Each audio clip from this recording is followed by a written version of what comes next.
So to kick off our afternoon program, I'm going to allow Chris to introduce himself to you in a moment, but I'll say this. I am a Lincoln buff. I don't know how many of you in this room are Lincoln people. I have probably read more books on Lincoln than I have any other topic in my lifetime.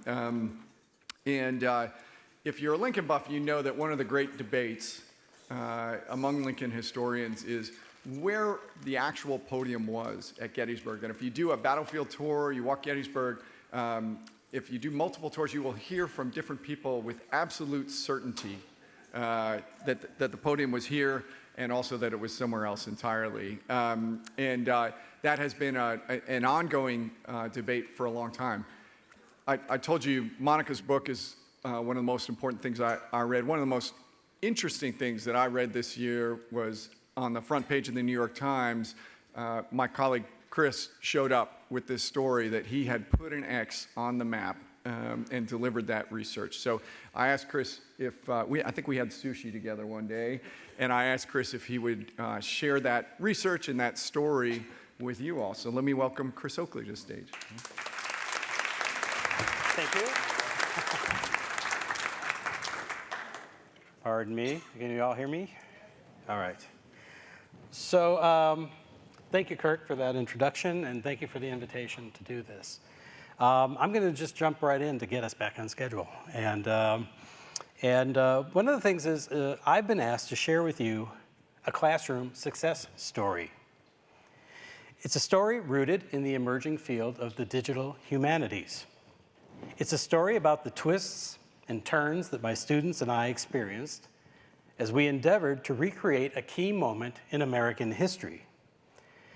It's also a story about how we unexpectedly came to shed new light on that historical moment. Almost eight score years ago, on November 18th, 1863, Abraham Lincoln traveled to Gettysburg, Pennsylvania. The purpose of his trip was to preside as the chief executive over the consecration ceremony of our country's first national cemetery. Now, to those with even a casual interest in Lincoln, the highlights of this story are familiar. We know that a prominent local attorney named David Wills invited Lincoln to make a few appropriate remarks at the dedication of what is now the Gettysburg National Cemetery. We know that on the morning of the 19th, Lincoln mounted a chestnut horse and rode in a grand parade from downtown Gettysburg to the new and uncompleted Soldiers National Cemetery. We know that an estimated crowd of 15,000 spectators showed up to witness the ceremony. We know that the main orator of the day was Everett, who spoke for 2 hours, and that Lincoln spoke for a little over 2 minutes. We know all of this because it was widely reported in the press, and it has been written about in history books ever since. But for all the hoopla over Lincoln's Gettysburg Address and all the witnesses to it, the one thing we don't know is where Lincoln was actually standing when he called for a national new birth of freedom.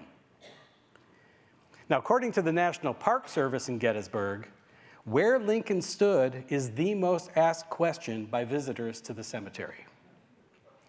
Now, over the years, several bloggers and scholars have attempted to identify the location of the speaker stand.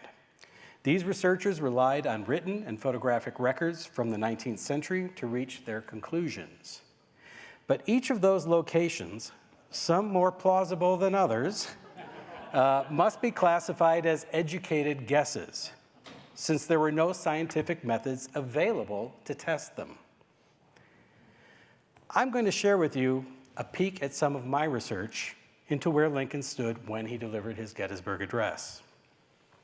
I will show you how my undergraduate research students and I married 19th century analog materials with 21st century 3D digital technology to solve this lingering mystery. Now, over the past 12 years, our deep dive into the digital humanities has led me to understand that some of what we've been told about Lincoln at Gettysburg is, frankly, suspect. This afternoon, I will offer a new perspective. As revealed by 3D digital modeling, a lot of old-fashioned photographic sleuthing, and a healthy dose of common sense. Today, I can show you where the evidence places Lincoln when he delivered the most famous speech in American history. Now, I'm a former Disney animator, and I'm currently a professor in new media here at UNC Asheville. Now, people often ask me, what the heck is new media? In fact, people asked me last night at the reception. I'll give you a very technical definition. We make cool stuff on computers. And this is precisely what led me to this area of research. That and my fixation on all things Abraham Lincoln. I share that passion for Lincoln with Walt Disney.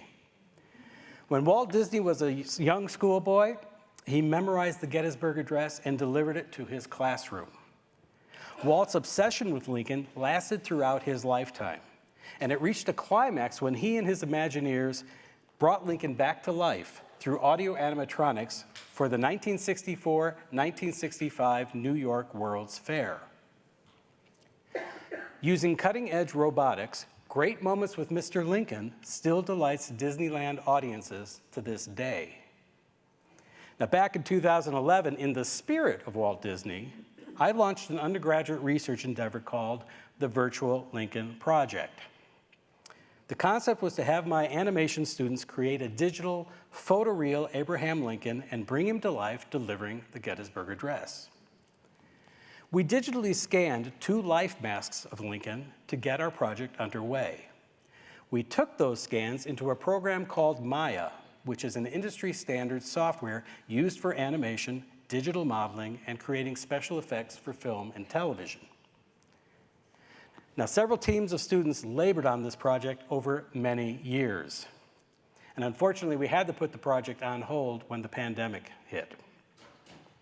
But early in our production, we began building the 3D digital environment that would be needed for our digital recreation of Lincoln's speech. In 2013, I brought 9 of those students to Gettysburg. The purpose of the trip was to make that place real for the students and not just a series of zeros and ones on a computer program. Now, while in Gettysburg, we took hundreds of reference photos and videos. We even used lasers to measure the iconic Evergreen Cemetery gatehouse, which was a front row witness to the Battle of Gettysburg and to Lincoln's address. Using the measurements taken on the site, as well as 19th century photographs of the gatehouse we'd found online at the Library of Congress's Prints and Photographs Division, my students created a highly accurate 3D digital model of the structure. When we got back to Asheville, I downloaded geographic information system data from the internet for both the Evergreen Cemetery and for the National Cemetery. I gave this data to UNC Asheville's Atmospheric Science Department. A few days later, they gave me this 3-dimensional GIS map. I took this map into our Maya modeling software and was completely blown away by its accuracy. Every hill, valley, stream, and road was clearly visible. To this surface, I added a Google satellite map, and it all lined up perfectly. This would serve as the foundation for our digital world. And to build upon that foundation, we added 2 objects whose locations are absolutely known: the gatehouse and a flagpole that had been erected for the consecration ceremony where the Soldiers' National Monument now stands. Finally, we added a 90-foot poplar tree that in 1863 stood across the street from the gatehouse. But what was missing in our 3D world was the speaker stand, where Lincoln delivered the address. Historical accuracy was our goal, so I told the students to keep working on everything else, all the tech. You guys just keep doing that, and I'll figure out where the platform was and what it looked like. I had no idea what I was getting into. I began by using the same 19th century materials that other researchers investigating Lincoln at Gettysburg had used: the written record, illustrations, Civil War era maps, a handful of photographs.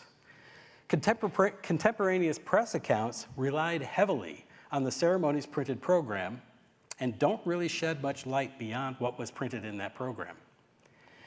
More recent scholarship of what happened on that speaker stand seems to reference one historian in particular, the late Frank L. Clement.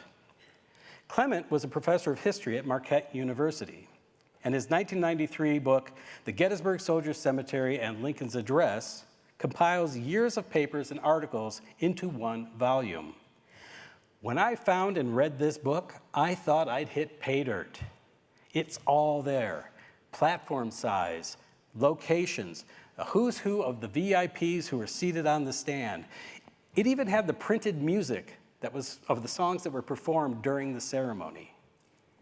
Now, because we don't have a photograph of Lincoln actually delivering the address, many artists over the years have tried to illustrate it. The most compelling piece is by Joseph Becker, whose contemporaneous illustrations of Civil War scenes appeared regularly in publications throughout the war. His illustration of the consecration ceremony appeared as a centerfold in Leslie's Illustrated newspaper in December 1863, and it is a remarkable resource. In it, Evergreen Cemetery's gatehouse serves as a doorway to the ceremony taking place up on Cemetery Hill. Here we can see the enormous crowd spread out over the grounds of both cemeteries. In this close-up, we can see Becker's rendition of the speaker's stand. Now, at first glance, the photographic record of the ceremony leaves much to be desired. Only 6 photographs of the actual ceremony are known to exist, and they were all taken at some distance from the speaker's platform. In all of the views, the crowd of spectators, the soldiers, the marshals on horseback obscure the physical stand. But these photographs are rich in detail and crucial information if you look hard enough. Civil War photography scholars have determined that the 6 photographs were taken by 3 photographers. 2 of the photographs were taken by Peter Weaver. Weaver's first photograph was taken from the upper floor window of the William Duttera House, according to William Frazanito. Now, Bill was a U.S. Army intelligence analyst who made a name for himself as the expert on Civil War photography, and in particular, photography at Gettysburg. Now, the Duttera House was located at the base of the hill on Steinwehr Avenue, where the Quality Inn currently stands. Several years ago, Bill Frazanito and I were having drinks at the Quality Inn's Reliance Mine Saloon, where Fraz, as his friends call him, keeps his office hours. We were introduced to Fred Sherfy, who had something he really wanted to show us. He pulled a folder out of a briefcase and produced this image, the only known original print of this photograph. I'd previously seen poor reproductions of it, which I was using on the project. But Fred very kindly allowed me to use a high-resolution scan of this print for this research. This image looks uphill, past Tawnytown Road, across the National Cemetery, and into Evergreen Cemetery. The details in this photograph are astounding. I hope you can see them. In the foreground, you can see that the Duttera's backyard is being used as a parking lot for carriages. Up on the horizon, you can see the gatehouse, the 90-foot poplar tree, the flagpole, the rise of the speaker stand, and even the platform that photographer Alexander Gardner was using to take his photographs. Crouched on top of that platform is a human figure, which could be Gardner or his assistant. This photograph offers a sweeping view of the fresh graves in the National Cemetery and helped us to determine which soldiers had actually been buried. At the time of the ceremony, only 1/3 of the soldiers had been interred.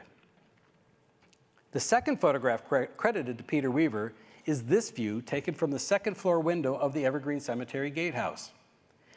In this somewhat washed-out photo, we're looking uphill across the grounds of Evergreen, where soldiers are making their way toward the ceremony. Evergreen is on the left, the National Cemetery is on the right. In 1863, there was no fence separating the 2 properties. On the horizon, you can see the rise of the speaker stand. In the middle of the horizon is the flagpole, Over to the right, you can see a section of fresh graves on the National Cemetery side. You can vaguely see Alexander Gardner perched high above the crowd on his photography platform, way off in the distance. We can also see what appears to be photographer David Backrack setting up his camera. Now, over the years of my research, I've come to become good friends with Brian Kennel, who's the superintendent of Evergreen Cemetery. And during the 150th anniversary of Lincoln's Gettysburg Address, Brian allowed me to go up to the second floor window of the gatehouse, where Peter Weaver took his photo. As I aimed my camera out the very same window, at approximately the same time of day, exactly 150 years later, I was able to understand why Weaver's shot was so washed out. He was shooting directly into the sun.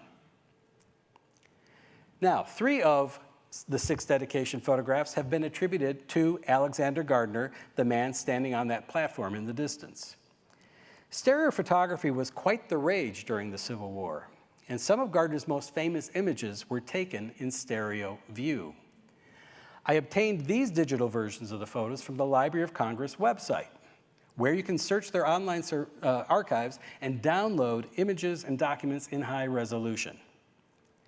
Now, taken from high atop Gardner's platform, these 3 views face northeast across the National Cemetery and into Evergreen Cemetery.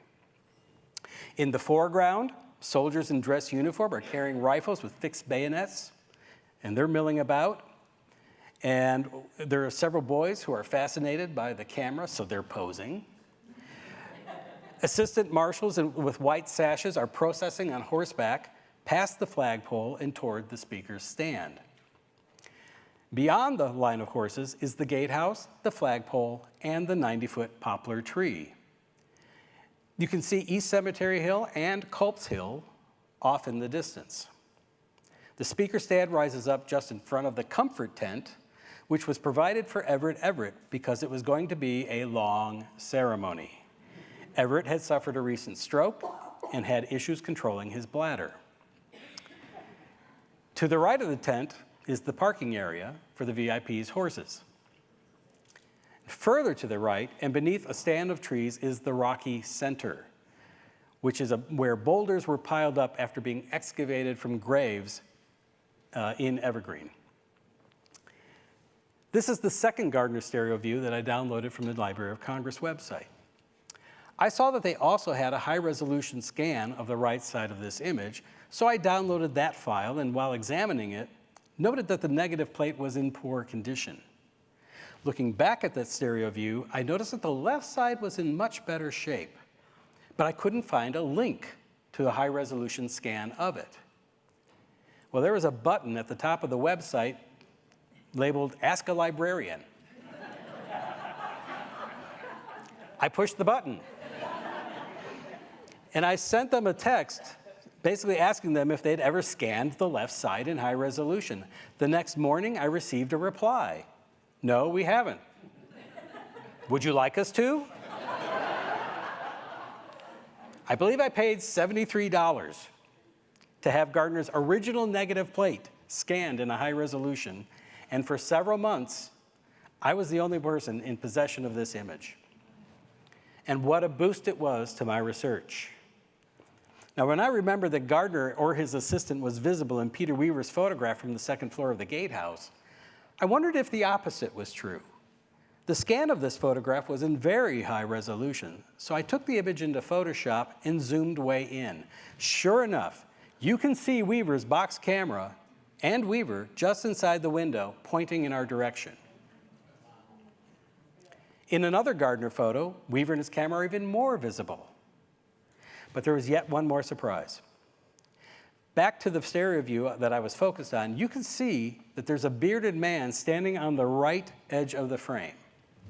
But that part of the image had chipped away and his face was obscured. In the scan I ordered from the Library of Congress, he's clearly visible. Yes, it looks like Alexander Gardner is photobombing his own photograph. The first selfie.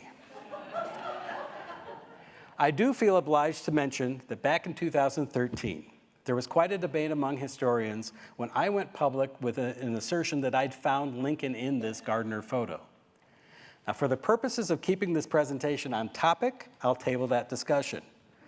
But if you want to learn more about that debate, become an active participant in the digital humanities and Google Smithsonian Magazine, "Will the Real Abraham Lincoln Please Stand Up?" Now, the final photograph of the ceremony has been attributed to 19-year-old photographer David Bachrach. Bachrach was positioned about 168 feet northwest of the front of the speaker stand. This photograph first came to the public's attention in 1952, when Josephine Cobb, the chief of the still photo section at the National Archives, identified a photograph labeled "Crowd of Soldiers, Citizens, etc." as being the consecration ceremony of the National Cemetery.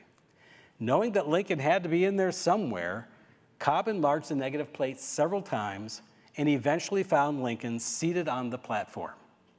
To Lincoln's left is Secretary of State Seward. He's sort of looking off screen. Now that I had all these 19th century materials in hand, I turned my attention back to the size, shape, and location of the speaker's stand. Now, according to Frank L. Clement, the speaker stand was 12 feet wide and 20 feet deep. There were 30 VIPs seated in 3 rows of 10 chairs each. Abraham Lincoln sat in the center of the front row, with Secretary of State Seward seated to his left and Edward Everett seated at his right. Now, how did Clement know the exact size of the platform? Because W. Yates Selleck said so. Selleck had been appointed by the governor of Wisconsin to serve as a commissioner representing soldiers from that state who were to be buried at the National Cemetery. As a commissioner, Selleck had a reserved seat on the platform, and he wrote that it was 12 feet wide and 20 feet long. Not only did Clement accept the 12 by 20 measurement, he repeated that number 33 times in his book. Well, this is what 12 feet wide and 20 feet long looks like. Now let's add to it 30 chairs in 3 rows of 10 chairs each. We modeled these chairs after the ones on display at the Gettysburg Military Park Museum, which were said to have actually been on the speaker's stand. As you can see, they don't fit. Only 8 chairs fit across, and that's very tight. Common sense tells us that Selleck's measurement was wrong. So let's go back to that Joseph Becker illustration. In this close-up of the speaker stand, you can see that it is a much larger platform than 12 by 20 feet. And there are over 100 people on it, many of whom appear to be standing on risers on the back of the stand, kind of like a choir in a church. Now let's compare this now with the one of the Gardner photos. In the Gardner shot, we're looking at the stand from the opposite side of the Becker illustration. We can see that this is much deeper than 20 feet. We can also see that many people are standing on the platform and they appear to be elevated higher than the rest. In the Bachrach photo, we can see that there are far more than 30 people on that stand. We can also see that many of them in the back are elevated, as we saw in the other shots. Clearly, the speaker stand was significantly larger than 12 by 20 feet. But take a look at something else in this photograph.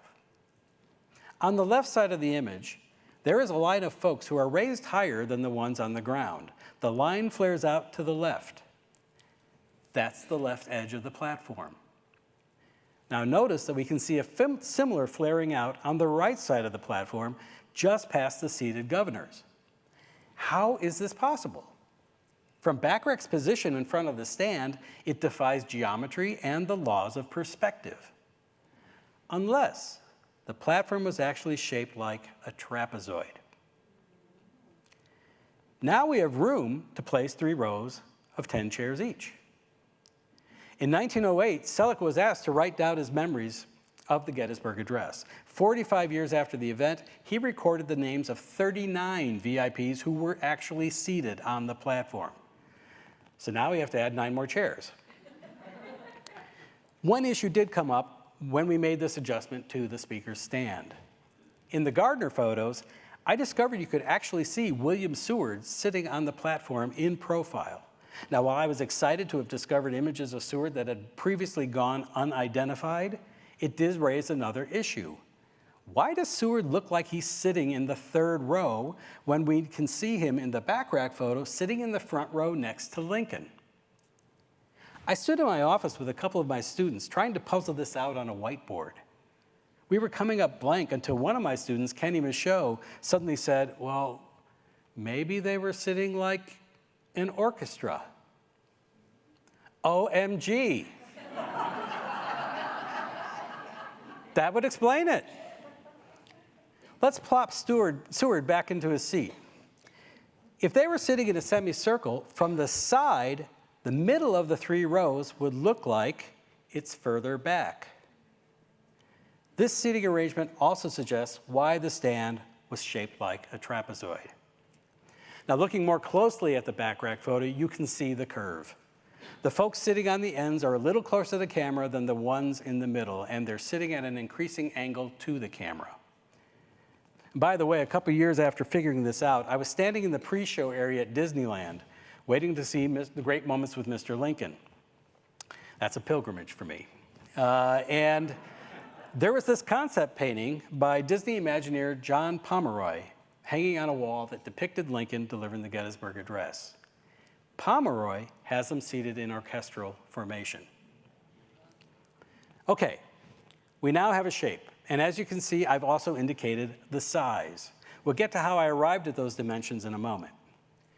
Now we need to figure out where the platform was, and this piece of the puzzle took years to figure out. In his personal copy of the revised report of the Select Committee of the Soldiers National Cemetery from 1865, W. Yates Selleck drew the location of his 12 by 20 foot speaker stand on a map inside the report.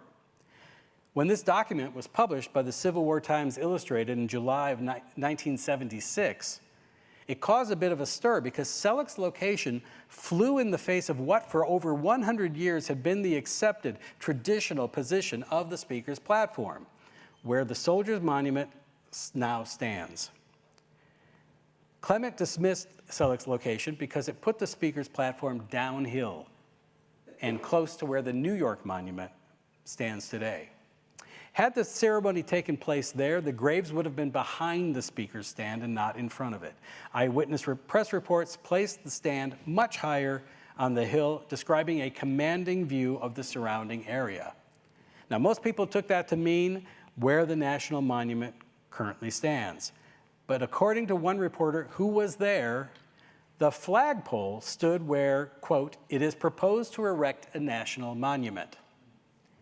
The flagpole and the speaker's stand could not occupy the same space. In 1978, Gettysburg National Military Park historians Thomas and Kathleen Harrison studied eyewitness accounts as well as the existing photographs and shocked historians when they declared that the speaker's stand was much further uphill where the Brown Mausoleum is located. This places the stand entirely within the borders of neighboring Evergreen Cemetery. Remember, there was no fence between the two properties. This meant Lincoln wasn't in the National Cemetery at all when he delivered his address. The main problem with this placement is that the Brown Mausoleum stands where that pile of boulders known as the Rocky Center was located. You could not build a stand there. But for years, some accepted this location.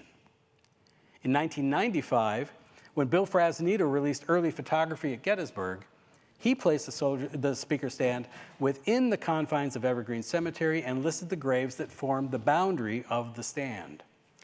He made a very convincing case, and for the past 28 years, Frazanito's placement of the platform has been regarded as the location. Also in 1995, James Cole and Roy Frampton wrote their book, Lincoln and the Human Interest Stories of the Gettysburg National Cemetery. They wrote that the stand was completely with Evergreen, but was closer to the current fence line and 25 yards east of the Soldiers' National Monument. Well, back here at UNC Asheville, my students and I continued to build our digital version of the cemeteries.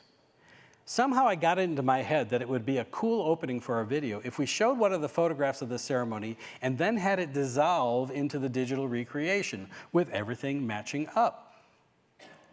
Well, the digital cameras in Maya are designed to mimic real-world cameras, from the focal lengths of the lenses to the angle of view. This is how they blend live-action actors into digital worlds in film. Now you can import a photograph into the Maya program onto something called an image plane, which sits like a piece of film in front of the digital camera's virtual lens.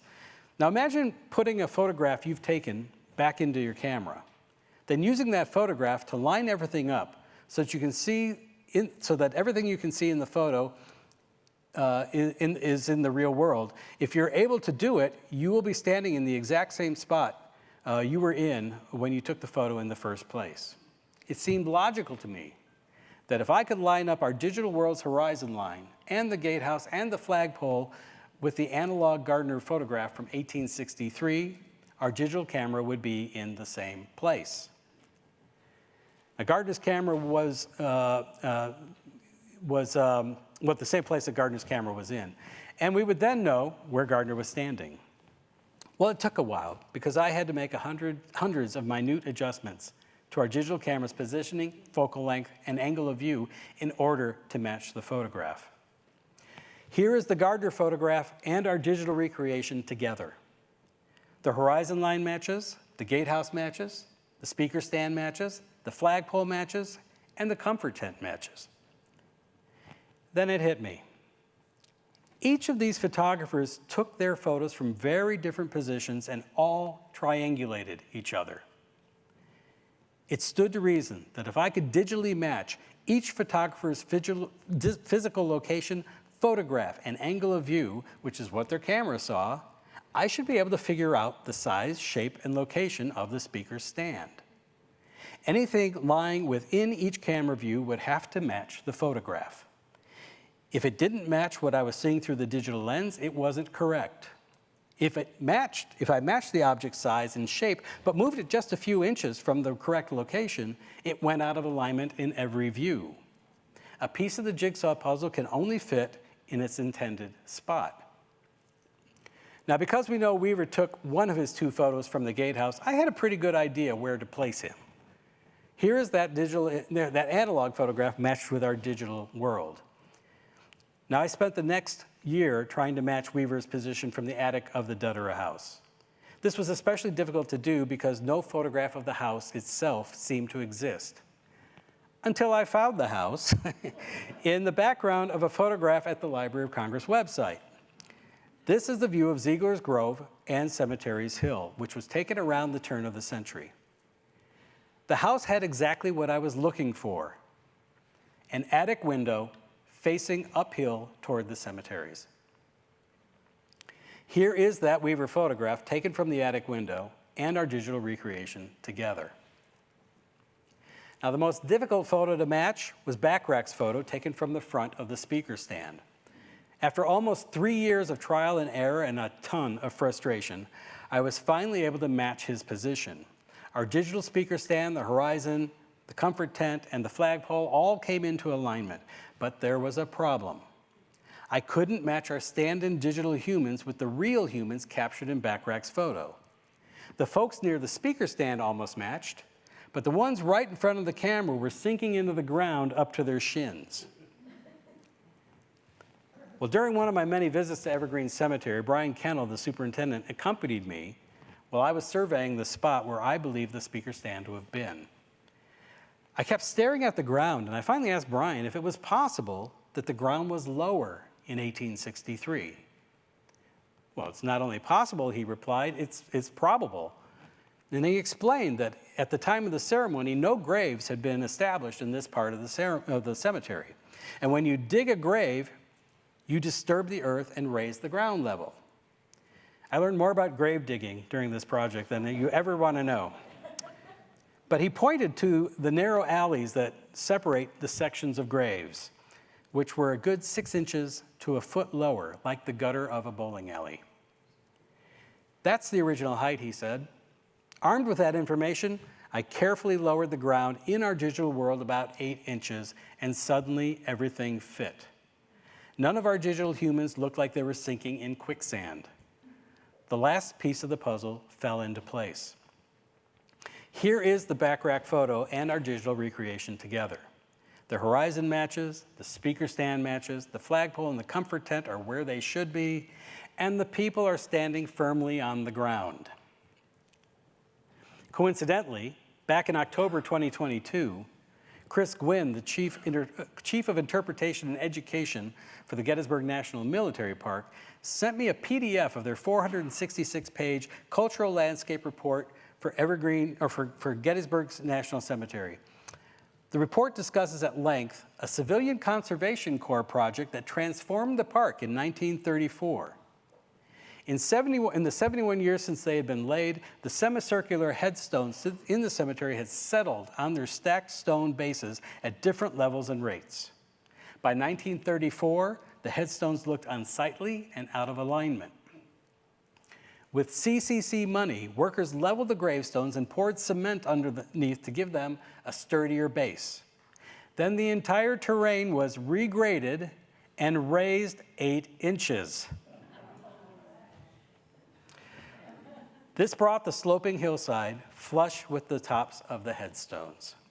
No wonder our digital characters were in the ground up to their shins. Now, with that confirmation of the terrain level and over 12 years of successfully triangulating and digitally reproducing the analog photographs and maps, we now have a pretty good idea of the size, shape, and location of the speaker's stand. The speaker stand was much larger than the accepted size. It was shaped like a trapezoid, and it straddled both cemeteries. The back of the platform stood in Evergreen Cemetery, while the front half, where most of the VIPs and Lincoln sat, was on the National Cemetery side. When Lincoln rose to deliver his Gettysburg Address, he was standing well within the grounds of the National Cemetery. I humbly submit that this isn't just another educated guess.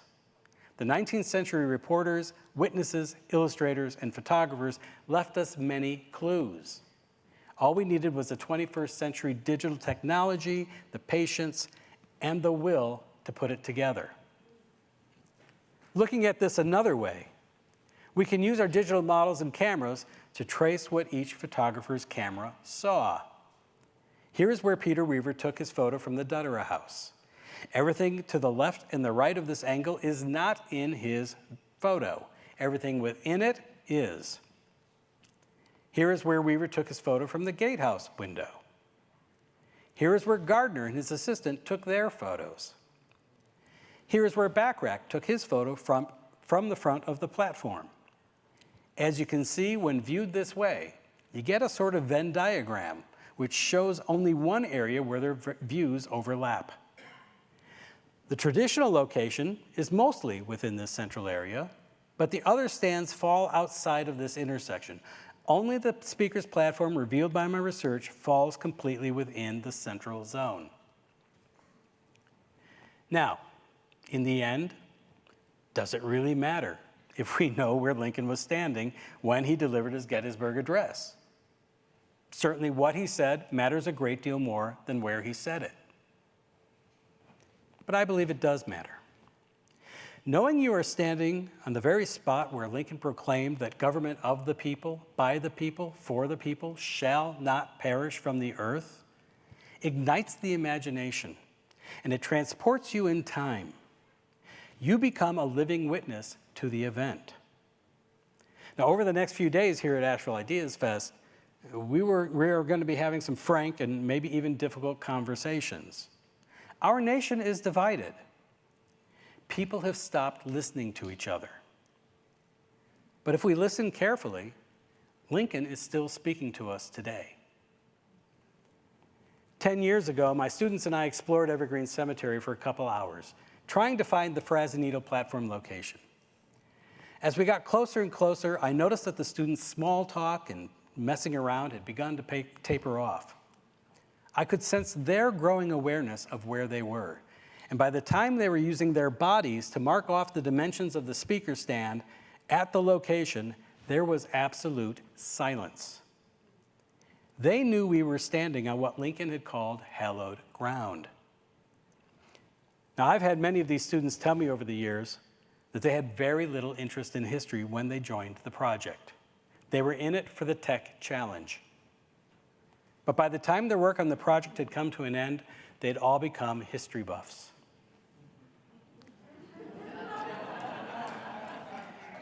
The digital humanities was the gateway to a world they had not yet explored. And the journey for all of us was incredibly immersive. Does it really matter where Lincoln stood when he delivered the Gettysburg Address? Absolutely. Thank you.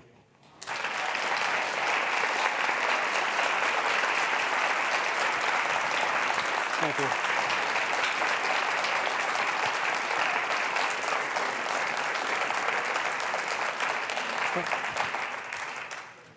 So, willing to take some questions.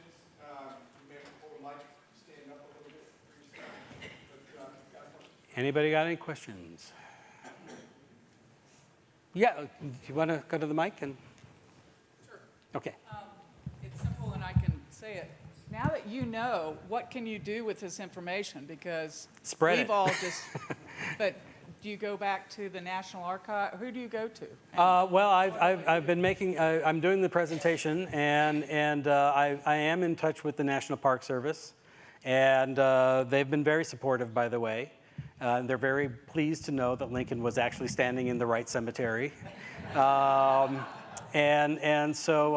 hopefully they don't have to point over there and say, oh, it was somewhere over here anymore. And by the way, if you're looking for it, it's the third, if you're standing between the Soldiers National Monument facing Evergreen Cemetery, and there's a fence there, if you're facing towards Evergreen, it's the third rhododendron from the left. Is about where he was standing. But yes, I'm trying, so yes, I would love to have, get in touch with, people in politics or in whoever would be needed to actually put a marker where it belongs. They can't do anything in Evergreen Cemetery, it's a private cemetery. But they can do something in the National Cemetery, and I would like to see that happen. Christopher, this is Yes. fascinating. I'm proud to be your colleague.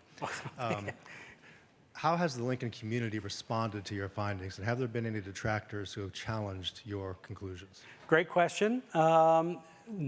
I mean, there has been some pushback in some areas, but mostly on like the shape of the speaker stand. And the person who made that comment, I think I just need to spend a little more time with them to show them more of what I have. But Bill Frazanito, and by the way, I need to say this, Bill Frazanito is Obi-Wan Kenobi. And I would not have been able to do any of what I do and find anything that I found without his research. And so he's been very supportive. I felt bad because he was so supportive, but I was saying, but it's not where you thought it was. But he's been very gracious about it, as others who have located it as well, they've been gracious. But yeah, so far the reaction's been pretty positive. Yes. Yeah, well, thank you so much. This was fascinating. And I'm curious, are there other situations in which your research and methodology can be applied now to uncover other historical mysteries? Well, that's a great question, and I'm looking for those right now because I need something else, right? Once I write this book, I got to go on to the next thing. But yeah, no, there are lots of projects, especially within the National Park Service, where they're trying to, where research is a little sketchy or something, things like that. I'd love to just get involved with. But yes, this could be used in those ways. One thing that was fascinating was when I gave this presentation in Gettysburg on the 19th or 18th of November last year. A retired CIA officer came up to me afterwards and said, wow. And then he said, you did what we do. This is the methods we use.